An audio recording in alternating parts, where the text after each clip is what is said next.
Building owners, a newer roof, not having a claim before, and great tenants can lull you into thinking the risk is low. But for real estate, it is one of the highest risk businesses for $1 million+ claims. Whether it be natural disasters, a fire, or water damage from a frozen pipe, we see it all the time. In this video, I'm going to show you the exact coverages building owners need and exactly what it costs.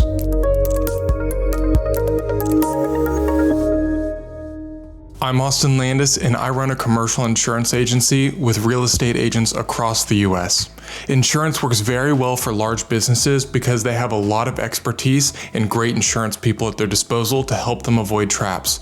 I create these videos to give smaller and mid-sized businesses the tools and the resources to never get taken advantage of by insurance companies. There are so many traps and pitfalls that building owners fall into on their insurance policy. They get hit with co-insurance penalties after construction costs jump up. They have to pay for code upgrades out of pocket because ordinance and law coverage was taken off. Water damage isn't covered because the carrier added an exclusion on the policy, and a million different things could happen.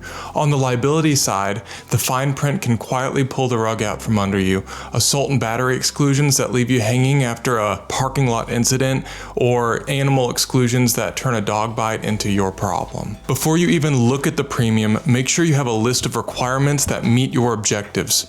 There are too many things to review in this video, but I included a checklist that you can download below detailing what coverage options you have and what you should require out of any quote that you receive to make a better educated decision. Here's my method for building owners. I secure the property coverage first. This is the policy that is the highest cost, the most risky, and where the coverage has a lot of exclusions that'll be added so that claims don't have to be paid by insurance companies. This pays for property damage that occurs to the building that you own. For example, a wildfire were to burn the building down, this policy would be the one that replaces it. I seek out a policy with agreed value or waived coinsurance tied to the replacement cost of the building. 2, I want ordinance and law to cover the undamaged portion of the building, the demolition, and the increased cost to rebuild the building to code. 3, I want the business income or loss of rents coverage written so that you can maintain cash flows while the property is being repaired. I also want to make sure that we have an adequate amount of water damage limit if it has to be limited at all.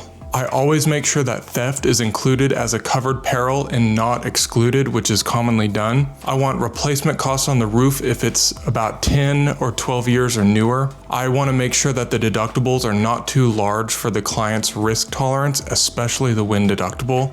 And finally, I look for equipment breakdown coverage on all of our quotes. Once we get the property policy right, I add general liability, ideally with the same carrier as the property coverage. This covers your premises liability. For example, if someone tripped over a curb and claimed that it was due to a dangerous situation and they sue you, with general liability, some of the exclusions are more difficult to get away from, especially if you're in like a higher risk category and are in the surplus lines market. But keep an eye out on the following. The first being assault and battery limitations. If excluded, try and add some of this coverage back, $50,000 to $100,000 in sublimits. Try and get it added back on the policy. Additionally, absolute liquor liability exclusions, especially if you have a bar tenant. And once you have a good policy put together with the property and the liability, I also have a couple suggestions. Instead of lowering the building value, increase the deductible to lower the cost of the policy. With penalties, lowering the value benefits the carrier more than it actually benefits you. Your coverage will go down faster than the actual premium. Increasing the deductible creates more predictable claims outcomes, and you'll probably be paying out of pocket less than if you would have lowered the building limit and underinsured the building. Next, I always require tenants to have liability insurance and add you as an additional insured on their policy. If they don't have liability insurance, your policy or you will end up paying for all of the issues that they cause. Next, I want to keep records of all the construction projects, especially the roofing. Many policies will depreciate the roof or any roof that's over 10 to 12 years old. Being able to prove that the roof is newer will come in handy if any claims adjuster claims that it's an older roof and they try and depreciate it on the claim. And always look at the protective safeguard endorsements that certify that you have certain protections on the building, such as a central station burglar alarm or a fire sprinkler system. If you accept a discount from having these items, and at the time of loss or claim you do not have them or they weren't properly maintained, the claim can be denied. Make sure that if you have them on your policy, you are 100% sure that you have them and they're in working order. And lastly, get a catastrophe model for your property.